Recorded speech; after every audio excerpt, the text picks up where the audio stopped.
ایک عورت عراق سے آئی، اس کی 5 یتیم بچیاں تھیں تو اسے ضرورت تھی وظیفے کی. اس نے آ کے پوچھا حضرت عمر بن عبدالعزیز کا گھر کہاں؟ تو لوگوں نے فرمایا وہ سامنے جو ٹاٹ اور بوریے کا پردہ لٹک رہا ہے وہ عمر بن عبدالعزیز کا گھر ہے. دروازے پہ دستک دی تو ایک عورت اندر برتن دھو رہی تھی. پوچھا السلام علیکم، امیر المومنین سے ملنا ہے. وہ کہنے لگی اس درخت کی چھاؤں میں بیٹھ جاؤ، ابھی تشریف لاتے ہیں. تھوڑی دیر گزری تو حضرت عمر بن عبدالعزیز آئے تو کنویں سے پانی نکال کے نا، سین میں کنواں تھا تو جو جگہ میں مٹی اڑ رہی تھی نا، گرد اڑ رہی تھی، ہوتا ہے نا عصر کے بعد لوگ پانی پھینکتے ہیں، وہاں پانی پھینکنے لگے، چھڑکاؤ کرنے لگے. تو تھوڑی تھوڑی باتیں وہ خاتون آپ سے کرنے لگی. تو وہ جو عورت آئی تھی نا، وہ کہنے لگی تم غلام سے باتیں کر رہی ہو، تمہیں پردہ کرنا چاہیے. وہ کہنے لگی یہ غلام نہیں، یہ میرے شوہر ہے اور یہ امیر المومنین عمر بن عبدالعزیز ہے. کہنے لگی یہ عمر بن عبدالعزیز ہے؟ کہا ہاں یہ عمر بن عبدالعزیز ہے. تو وہ خاتون حاضر ہوئی، کھجوریں اس کو دی گئی کھانے کے لیے. اس نے کہا حضور میری 5 یتیم بیٹیاں ہیں، مجھے وظیفہ چاہیے. جناب عمر بن عبدالعزیز نے ایک بیٹی کا نام پوچھا، ولدیت پوچھی، وظیفہ لکھا. عورت کہنے لگی اللہ تیرا شکر ہے میری بچی کا وظیفہ لگ گیا. دوسری کا نام پوچھا، ولدیت پوچھی، عمر پوچھی، وظیفہ لگایا. اللہ تیرا شکر ہے میری یتیم بچی کا وظیفہ. 4 بچیوں کے وظیفے عمر لکھتے رہے. خاتون اللہ کی حمد کرتی رہی. 5ویں کا لکھنے لگے تو کہنے لگی میں نے زمانہ بڑا دیکھا ہے پر عمر بن عبدالعزیز تیری طرح کا بندہ نہیں دیکھا. آپ فرمانے لگے اب میں 5ویں کا وظیفہ نہیں لکھتا، 4 کا وظیفہ جا کے گورنر سے منظور کرا لے اور 4 کو کہنا تھوڑا تھوڑا 5ویں کو بھی دے دے. حضور کیوں نہیں لکھتے؟ فرمایا جب تک تو حمد کے لائق رب کی حمد کر رہی تھی میں وظیفے لکھ رہا تھا، اب تو نے میری تعریفیں شروع کر دی. اپنی تعریف پر کیسے وظیفہ لکھوں؟ وہ تو حمد کے لائق ہے، اس کی حمد ہونی چاہیے، لیکن میں اپنی تعریف پر، اپنی خوشامد پر میں نہیں لکھتا. جا اللہ تعالیٰ تیری لیے بہتری کرے. وہ خاتون کہتی ہے میں وہاں سے آئی، مجھے مہینوں لگ گئے، سفر لمبا تھا. عراق پہنچی تو عراق کے گورنر کو جب میں نے وہ روکا دیا تو ان کی چیخیں نکل گئی، تڑپ کے روئے. میں نے کہا کیا ہوا؟ کہنے لگی بی بی جس نیک آدمی نے تجھے یہ لکھ کے دیا تھا نا، چند دن ہوئے ان کا انتقال ہو گیا. عمر بن عبدالعزیز پردہ فرما گئے. وہ خاتون پھر روئی، کہنے لگی یتیم بیٹیوں کا اب کیا بنے گا، اس رکے کا کیا بنے گا؟ تو آپ فرمانے لگے بی بی جب امیر عمر بن عبدالعزیز جیسا ہو تو گورنروں کو بھی اللہ کچھ توفیق دے ہی دیتا ہے. اگر انہوں نے تیرا وظیفہ زندگی میں لکھا تھا تو فکر نہ کر، جب تک میں زندہ رہوں گا وظیفہ پہنچتا رہے گا. آپ کے گورنر نے لکھا کہ حضرت صاحب گورنر ہاؤس کی عمارت کمزور ہو گئی ہے، نہیں بنا لوں. تو آپ فرمانے لگے تو عدل کا قلعہ کیوں نہیں بناتا، انصاف کی دیواریں کیوں نہیں کھڑی کرتا؟ فرمایا چھوڑ اینٹیں لگانا، عدل و انصاف کا قلعہ بنا. سب سے بڑی بات یہ تھی کہ بڑے پابند تھے صوم و صلات کے، دن کو تلاوت کرتے، رات کو عبادت کرتے، پنجگانہ نماز میں کھڑے ہوتے. اللہ کے خوف کی بات آتی تو چڑیا کی طرح پڑپڑاتے، ڈرتے. آپ کی اہلیہ کہنے لگی عمر بن عبدالعزیز یہ کیفیت کیسے ہوئی؟ فرمانے لگے ایک ذہن میں بات بیٹھ گئی تھی کہ رب نے حساب پوچھنا ہے اور میں نے حساب دینا ہے. تو جس کو پتا ہونا میں نے حساب دینا ہے اور مجھ سے کسی نے حساب پوچھنا ہے، پھر سمجھیں، حساب دینا ہے اور کسی نے حساب پوچھنا ہے، حساب دینا ہے اور حساب. تو فرماتے ہیں جب یہ ذہن بن گیا نا کہ میں نے حساب دینا ہے اور رب نے حساب پوچھنا ہے، تو بس پھر میں نے حساب کر کے رکھنا شروع کر دیا.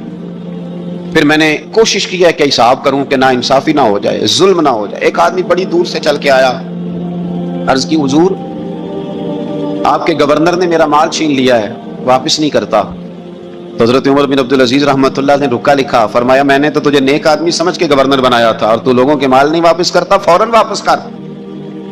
اس کے نام جب خط لکھا تو آدمی خوش ہو گیا. تو آپ فرمانے لگے اب یہ بتا تیرا آنے جانے کا خرچہ کتنا ہوا؟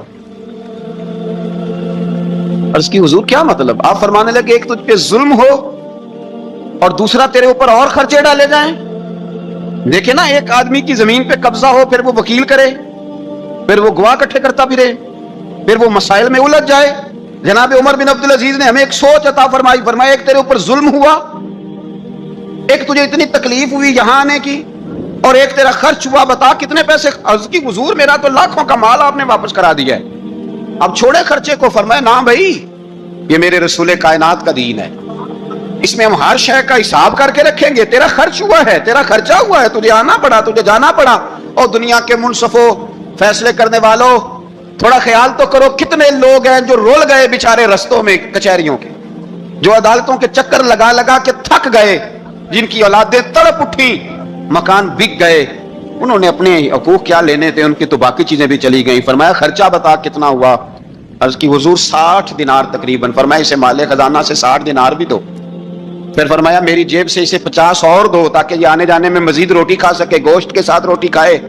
اور پھر فرمایا معاف کر دینا, حکومت عمر بن عبدالعزیز کی تھی پر تجھے بڑی تکلیف اٹھانی پڑی, اذیت اٹھانی پڑی. یارو اس رنگ میں اس شخص نے حکومت کی, اس انداز میں, اور سب سے بڑھ کر بنو امیہ میں سے تھے. لیکن میرے رسول پاک کی اولاد سے جو پیار, حضور کی نسل سے, کسی نے آپ کے سامنے کہہ دیا, امام جلال الدین سیوطی نے اس کو لکھا ہے, کسی نے عمر بن عبدالعزیز رضی اللہ تعالیٰ عنہ کے سامنے کہہ دیا یزید امیر المومنین تھا, مومنوں کا امیر تھا. فرمایا پکڑو اس بدذات کو 20 کوڑے مارو, پکڑو اس نالائق کو, اسے 20 کوڑے مارو. یہ نبی پاک کے خاندان کے قاتل کو امیر المومنین کہتا ہے. یہ فتویٰ جناب عمر کا. مولا علی شیر خدا کی اولاد میں سے ایک شہزادے آپ کے پاس آئے کسی کام کے لیے, تو عمر بن عبدالعزیز اٹھ کے کھڑے ہو گئے, ہاتھ باندھ دیے, کہنے لگے حضور ساری دنیا میرے پاس آئے, آپ نا ایک رکا لکھ دیا کریں یا پیغام دے دیا کریں, اس لیے کہ اس دھرتی پہ جو کچھ بھی ہے وہ مدینے والے رسول کا ہی صدقہ ہے. حضور کی اولاد سے پیار, نبی پاک صلی اللہ علیہ وسلم کے خاندان کے ساتھ محبت. حضرت عمر بن عبدالعزیز نے فلاح عامہ کے کام کرائے, بڑے بڑے سرائے بنائے, لوگوں کے ٹھہرانے کا بندوبست کیا, وظائف دیے غریبوں کو, مساجد بنائی, مدارس بنائے. آپ کو مجدد کہا جاتا ہے. نئے سرے سے تجدید کی, علماء سے پیار کیا, صدقات و خیرات کا ایک ایسا ماحول دنیا کے اندر بنایا کہ لوگ کہتے ہیں کہ ہم زکوٰۃ دینے کے لیے بندہ تلاش کرتے تھے, پر جناب عمر بن عبدالعزیز کے زمانے میں کوئی زکوٰۃ لینے والا میسر نہیں آتا تھا. ایک شخص ملا تو لوگوں نے اس کو اتنی زکوٰۃ دی, اتنی زکوٰۃ دی, اتنی زکوٰۃ دی, لوگ خوشحال ہو گئے. اتنی زکوٰۃ دی کہ اگلے سال وہ خود زکوٰۃ دے رہا تھا. حضرت عمر بن عبدالعزیز نے ایسا ماحول بنا کے لوگوں کو دیا, اس طرح کی نوعیت آپ نے لوگوں کو دی کہ خوشحالی نظر آنے لگی. ذمیوں کے, غیر مسلموں کے حقوق کا بھی تحفظ فرمایا. 39 سال عمر پائی, صرف نمازیں بھی پڑھ گئے, صدقے بھی دے گئے, عبادتیں بھی کر گئے, 2.5 سال حکومت بھی کر گئے, اللہ رسول کو راضی بھی کر گئے. عمر پائی 39, پورے 40 نہیں, 39 سال عمر پائی. اتنا کچھ کر گئے. ہم تو بھی انتظار میں رہتے, ہم تو بھی انتظار میں. اٹھ فریدا ستیا تے داڑھی آ گیا ہی پور. اٹھ فریدا, یہ ستیا کا مطلب بابا جی نے غفلت بیان کیا ہے, مطلب یہ نہیں کہ سچی مچی سویا ہوا تھا, کہتے تو غافل ہے. اٹھ فریدا ستیا داڑھی آ گیا ہی پور, ہو اگا نیڑے آ گیا ہی, پیچھا رہ گیا ہی دور. 40 سال کی عمر میں آپ کو زہر دے دیا گیا. کچھ لوگوں کو برداشت نہیں نہ ہوا. ایک شخص آیا رکا لے کے, اس نے کہا حضور پچھلا خلیفہ میرے نام 20,000 دینار لکھ گیا ہے پر وہ فوت ہو گیا ہے, تو آپ یہ رکا ہے مجھے 20,000 دینار دے دیں. آپ فرمانے لگے سنبھال کے رکھ, شاید میرے بعد والا دے دے. رکا سنبھال کے رکھ, پر مجھ سے نہ امید رکھنا 20,000 دینار تو میں 20,000 گھر میں دوں گا اور 20,000 چولہے جلاؤں گا. میں ایک آدمی کو اتنا امیر کر دوں اور باقی لوگ دیکھتے رہے. آپ کو زہر دے دیا گیا, بیمار رہے, بچوں کو بلایا اور میں بیٹا میں جہنم سے ڈر گیا تھا, تمہارے لیے مال نہیں جمع کر سکا. اس دل نکلا, شدید علیل ہو گئے. وہ جو آیت میں نے پڑھی ہے نا, آپ کی اہلیہ کہتی ہیں کہ آخری وقت آپ کی زبان پر وہ آیت جاری ہوئی, تلک الدار الآخرۃ نجعلھا للذین لا یریدون علوا فی الارض ولا فسادا والعاقبۃ للمتقین. فرمایا یہ آخرت کا گھر ہے, ان لوگوں کو ملے گا جو نہ زمین میں تکبر کرتے ہیں نہ فساد چاہتے ہیں. یہ آیت پڑھی اور روح پرواز کر گئی. مرنے سے پہلے, وصال سے پہلے 10 دینار یا 20 دینار دے کے اپنے بیٹے کو بھیجا. فرمایا گاؤں میں جاؤ اور میرے لیے زمین خریدو قبر کے لیے, اور اگر گاؤں والے خوشی سے دے دیں تو خریدنا, اور اگر انہیں دقت ہو تو انہیں تنگ نہ کرنا. 10 دینار کی زمین خریدنے کے لیے جب بیٹا جانے لگا تو اس نے کہا حضور کچھ لوگوں کی خواہش ہے کہ آپ کا جسد خاکی مدینے لے جایا جائے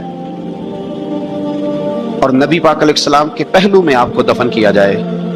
آپ فرمانے لگے پتر میں اس قابل نہیں ہوں کہ حضور کے ساتھ دفن کیا جائے, نہ میں اس قابل نہیں ہوں.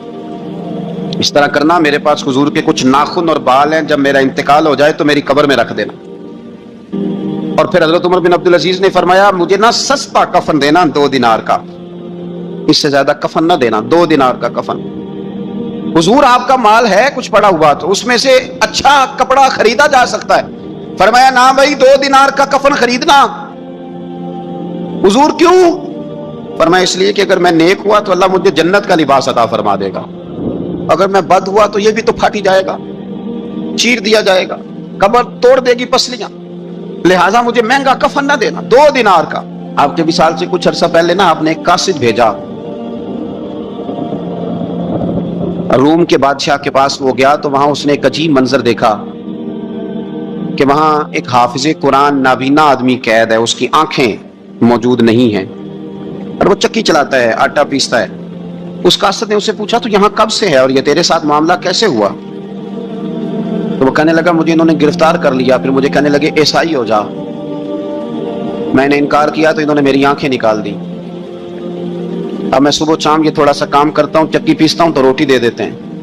وہ قاصد حضرت عمر بن عبدالعزیز کے پاس آیا اور آ کے کہا حضور ایک اس طرح کا مسلمان روم کے بادشاہ کے پاس قید ہے، ایک مسلمان کی تکلیف۔ حضرت عمر بن عبدالعزیز نے جب سنا تو رو پڑے، اور میں وہ قید ہے اور وہاں قید ہے اور ہم یہاں آرام سے بیٹھے ہیں۔ فوراً رکا لکھا قاصد سے کہنے لگے واپس جا، روم کے بادشاہ کو جا کے کہے کہ اس نابینا قیدی کو فوراً آزاد کرے، ورنہ میں ایک ایسا لشکر بھیجوں گا کہ اتنا بڑا لشکر بھیجوں گا کہ اس کا پہلا آدمی تیرے پاس ہوگا اور آخری میرے پاس ہوگا، اور تجھے پھر وہ بندہ چھوڑنا پڑے گا، تو ابھی چھوڑ دے، میں تجھے پیغام دے رہا ہوں۔ وہ قاصد کہتا ہے جب میں رکا لے کے پہنچا، ظاہر ہے بڑا لمبا سفر ہوتا تھا، آنے جانے میں مہینوں بھی لگ جاتے تھے، کہتے میں نے رکا دیا تو اس نے پڑھا، کہنے لگا میری طرف دیکھ کے رکا میں نے پڑھ لیا ہے، علماء علماء کو جانتے ہیں، تاجر تاجروں کو جانتے ہیں، تو بادشاہ بھی بادشاہوں کو جانتے ہیں، اور میں تم مسلمان ہو میں نہیں ہوں، پر اتنی تم اس درویش کی قدر کرتے ہو میں تم سب سے بڑھ کر قدر کرتا ہوں، میں اس بندے کو لشکر لے کے آنے کی تکلیف نہیں دوں گا، میں ویسے ہی قیدی آزاد کرنے لگا، تم لے جاؤ۔ کہتے ہیں مجھے چند دن وہاں رہنا پڑا، کچھ لوازمات تھے جن کے لیے رکنا پڑا۔ ایک دن میں شاہ روم کے دربار میں گیا تو وہ تخت سے نیچے اتر کے رو رہا تھا اور اس کی ہچکی بندی تھی اور اس کے سینے سے آواز نکل رہی تھی۔ میں نے پوچھا لوگوں سے کیا ہوا، کہنے لگے خود ہی پوچھ لو۔ میں نے جا کے کہا بادشاہ کیا ہوا، کیوں رو رہے ہو؟ تو کہنے لگا آج دھرتی کا حسن اٹھ گیا ہے، آج سنگار ختم ہو گیا، آج دھرتی کا حسن اٹھ گیا۔ میں نے کہا کیا ہوا؟ کہنے لگے عمر بن عبدالعزیز انتقال کر گئے، تمہارا امیر چلا گیا۔ تو میرے دل میں خیال آیا، میں نے آہ بھری، میں نے کہا پھر ہمارے لیے کیا حکم ہے؟ تو فرمانے لگے وہ چلتا پھرتا راہب تھا، لوگوں کے پاس کچھ نہیں ہوتا تو وہ فقیر ہوتے ہیں، پر اس کے قدموں میں تو خزانے تھے، پر وہ پھر بھی فقیر تھا۔ فرمایا اس کا حکم اگر میں زندگی میں مانتا تھا تو مرنے کے بعد بھی بات مانی جائے گی، تمہارا قیدی بھی تمہیں واپس کیا جائے گا اور عمر بن عبدالعزیز کی بات بھی سنی جائے گی۔ کسی نے حضرت عبداللہ بن مبارک سے کہا آپ بڑے زاہد ہیں، آپ نے دنیا چھوڑ دی۔ فرمایا میں تو عالم فاضل ہو کے زاہد ہوں، زاہد تو اصل میں عمر بن عبدالعزیز تھے جو بادشاہ ہو کے زاہد تھے۔ مالک بن دینار بھی کہتے تھے وہ بادشاہ ہو کے زاہد ہیں۔ ان کا انتقال ہوا تو خواجہ حسن بصری فرمانے لگے آج دنیا سے بہترین آدمی چلا گیا۔ حضرت سیدنا امام احمد بن حنبل فرمایا کرتے تھے جو عمر بن عبدالعزیز کا ذکر کرے رب تو اس پر بھی رحمت نازل فرمائے گا۔ ارے یہ تو وہ شخص ہے کہ جب تک موجود تھا تو حسن موجود تھا، اور آج بھی ان کا ذکر کریں تو اللہ دلوں میں نور پیدا کر دیتا ہے۔ حضرت عمر بن عبدالعزیز رحمت اللہ علیہ تو وہ نیک آدمی تھے کہ ایک شخص آپ سے گفتگو کر رہا تھا، سرکاری بات چیت ہو رہی تھی تو چراغ بھی سرکاری جل رہا تھا۔ اس نے پوچھا حضور چلے سرکاری بات تو ختم ہوئی، طبیعت کیسی حال کا ہے؟ فرمایا ٹھہر جو، ایک چراغ بند کر کے دوسرا جلا لیا۔ اس نے کہا حضور یہ کیا؟ آپ فرمانے لگے وہ سرکاری چراغ تھا، یہ میرا ذاتی ہے۔ جس شخص نے اتنی باریک بینی کے ساتھ تقوی اختیار کیا ہو، نبی پاک سے اتنی محبت کی ہو، دعا کرتے ہیں اللہ ان پہ کروڑوں رحمتیں فرمائے، اللہ ان پہ بے حساب برکتوں کا نزول فرمائے۔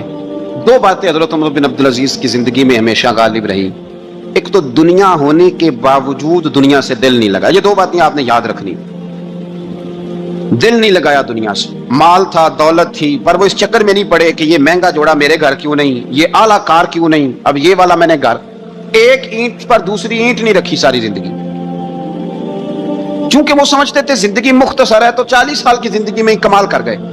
اور دوسرا حضرت عمر بن عبدالعزیز نے ہر وقت ایک چیز اپنے ذہن میں رکھی کہ مجھے اللہ کے سامنے کھڑے ہونا۔ اللہ تبارک و تعالیٰ نے پھر ایک خوبصورت انسان بنو امیہ کی حکومت تھی، اسی میں سے ایک خوبصورت دھلا ہوا سجا ہوا سمرا ہوا خوشبو والا، میٹھا بھی ٹھنڈا بھی پیارا بھی نیک بھی متقی بھی اصول والا بھی، رسول اللہ علیہ السلام کا غلام حضرت عمر بن عبدالعزیز۔ اللہ تعالیٰ نے یہ مرد مجاہد پیدا فرمایا، آپ مدینہ شریف میں پیدا ہوئے، آپ کے جو والد گرامی تھے وہ مصر میں گورنر تھے۔ حضرت عمر بن عبدالعزیز رحمۃ اللہ تعالیٰ علیہ کی جو والدہ ہیں وہ حضرت عمر فاروق کی پوتی ہیں، تو آپ کی رگوں میں فاروقی خون بھی تھا۔ حضرت عمر بن عبدالعزیز رحمۃ اللہ تعالیٰ علیہ کے والد گرامی نے آپ کو مدینے میں پڑھنے کے لیے چھوڑا۔ حضرت صالح بن کیسان ایک عالم اور محدث تھے, ان کے پاس آپ نے تعلیم پائی. اور جناب عمر بن عبدالعزیز رحمۃ اللہ تعالی علیہ کے والد اگرچہ مصر میں تھے, لیکن آپ کو مدینہ میں رکھا, آپ نے مکمل تعلیم حاصل کی, علم حاصل کیا, چھوٹی سی عمر میں قرآن پاک کے حافظ بھی ہو گئے. پھر جب بڑے ہوئے تو اللہ نے یہ موقع دیا, چونکہ خاندان کی حکومت تھی, تو آپ مدینہ شریف کے گورنر بنے. اور مدینہ منورہ کے ساتھ ساتھ آپ کو طائف کی حکومت بھی ملی, مکہ مکرمہ کی حکومت بھی ملی. پھر بعض جگہ پہ تو یہ ہے کہ آپ نے خود کسی وجہ سے استعفیٰ دیا, اور بعض جگہ یہ ہے کہ سازش کر کے آپ کو معزول کیا گیا.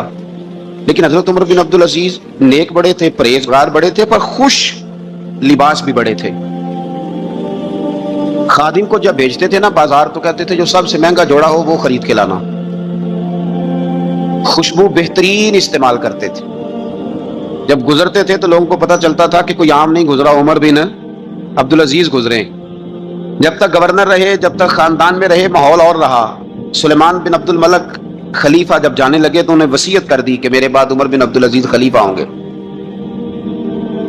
یہاں تو لوگوں کو عہدہ ملے تو لوگوں کی کیفیت بدل جاتی ہے نا, لیکن جب حضرت عمر بن عبدالعزیز کا اعلان ہوا تو رونے لگے, ایک کونے میں بیٹھ کے رونے لگے. فرمانے لگے مجھے امید نہیں تھی کہ وہ اتنا بڑا بوجھ میرے کندھوں پہ ڈال کے چلا جائے گا. اتنے سارے لوگوں کا بوجھ, اتنے سارے لوگوں کی آزمائش. خیر چونکہ وصیت تھی, آپ کی بیعت لی گئی. بیعت لینے کے بعد آپ منبر پہ چڑھے تو فرمایا لوگوں میں تمہیں آزاد کرتا ہوں, اگر تم میرے علاوہ کسی کو حکمران بنانا چاہو تو مجھے کوئی اعتراض نہیں ہے. لوگوں نے کہا نہیں, آپ ہی ہمارے حکمران ہوں گے. حضرت عمر بن عبدالعزیز دنیا اسلام کے اندر ایسی مثال ہیں, اچھی طرح سمجھ لیں کہ جب حالات اب نہیں اب تر ہو گئے تھے, بد نہیں بدترین ہو گئے تھے, اور بڑے بڑے لوگوں نے عجیب ماحول گھڑ لیے تھے, اس ماحول میں آئے. لمبی نہیں, 2.5 سال حکومت کی صرف, لیکن لوگوں کو حضرت صدیق اکبر کی یاد آنے لگی, لوگوں کو سیدنا فاروق اعظم کیا. آپ کی جو بیوی تھی وہ بھی بادشاہ کی بیٹی تھی, بادشاہ کی بیوی بھی بن گئی. پہلے دن اپنی بیوی سے کہا کہ اب ہم بن گئے ہیں امیر, اب ہمارے ذمہ بہت ساری ذمہ داریاں ہیں, اب حالات اس طرح کے نہیں ہوں گے جس طرح کے پہلے ہوا کرتے تھے, اب تمہیں میرا ساتھ دینا ہے. اپنا سارا زیور دو, میں بیت المال میں جمع کرانا چاہتا ہوں. یہ بڑا مشکل کام ہوتا ہے کسی خاتون کے لیے. سارا مال وہاں جمع کرا دیا. پہلے دن ہی سارے کپڑے سپڑے حضرت عمر نے اپنے خیرات کر دیے, سادہ لباس پہن لیا, اور بڑی تھوڑی غذا گھر میں آتی تھی, بیت المال سے تھوڑا سا وظیفہ, جائیدادیں ساری دے دی اللہ کے راستے میں, غریبوں میں بانٹ دی. ایک دن گھر میں تشریف لائے تو بچیوں نے منہ پہ ہاتھ رکھ لیا. حضرت عمر بن عبدالعزیز بات کرتے ہیں تو بیٹیاں منہ چھپا لیتی. پتر کیا بات ہے بیٹے, میرے منہ سے بدبو آ رہی ہے, منہ چھپاتی ہو؟ تو بچیاں خاموش ہوئی. جب دوبارہ پوچھا تو کہنے لگے ابا جی جو آپ خرچہ دیتے ہیں نا اس میں 2 وقت روٹی نہیں پک سکتی. اور یارو میں آپ کو وقت کے امیر کی بات سنا رہا ہوں. یہ جو رکھ رکھا ہو میں نے اور آپ نے بنا لیا ہے تو خرچے اتنے بڑھا لیے کہ ہم الجھ گئے, ہم سے پورے نہیں ہوتے. لیکن جنہوں نے اولادوں کو سادہ رکھا, حالات قابو میں رکھنے میں کامیاب ہوئے, بچ گئے. میرے نبی کریم صلی اللہ علیہ وسلم نے فرمایا جو ضرورت کے مطابق جسے اللہ نے روزی دے دی وہ کامیاب ہو گیا. لیکن ہم بہت الجھ گئے, بہت دور نکل گئے. بیٹیوں نے منہ میں ہاتھ رکھا, پتر کیا بات ہے ابا جی, جتنے پیسے آپ لاتے ہیں 2 وقت کی روٹی نہیں پک سکتی, تو ہم نے پیاز سے روٹی کھائی ہے, منہ سے بدبو آ رہی ہے, تو اس لیے آپ کے سامنے منہ نہیں کھولا کہ آپ کو کراہت ہوگی. تو حضرت عمر بن عبدالعزیز آنکھوں میں آنسو تو آئے, پر کہنے لگے یا اللہ تیرا شکر ہے کہ جس جگہ میں اپنی اولاد کو کھڑا کرنا چاہتا تھا میری اولاد وہاں کھڑی ہو گئی ہے. یہ پیاز سے روٹی کھا کے بھی شکر ادا کرتی, پیاز سے روٹی کھا کے بھی. آپ یقین کریں میرے ابا جی میری والدہ سے کہتے تھے کہ بڑولے میں گندم میں نے ڈلوا دی ہے, یہ میری ذمہ داری تھی. اب اچار کا ایک مرتبان بنا لے تو انشاءاللہ گرمیاں مسئلہ کوئی نہیں. میں نے دیکھا ہے انہیں پیاز سے روٹی کھاتے, میں نے دیکھا ہے وہ ایک پیاز سے روٹی کھاتے اور پیاز روٹی کے اوپر رکھ لیتے. اور آخر میں ان کا چہرہ جب ہم لوگ دیکھتے تو وہ کہتے اللہ تیرا کتنا شکر ہے, سوال نہیں کرنا پڑا, گندم بھی اپنی تھی, پیاز بھی اپنا تھا, گھر میں نے بچوں کے بیچ بیٹھ کے روٹی کھا لی. اور یوں لگتا تھا کہ وجود بھی ان کا سارا شکریہ ادا کرتا ہے صرف زبان. حضرت عمر بن عبدالعزیز نے اپنے گھر کے اندر عید والے دن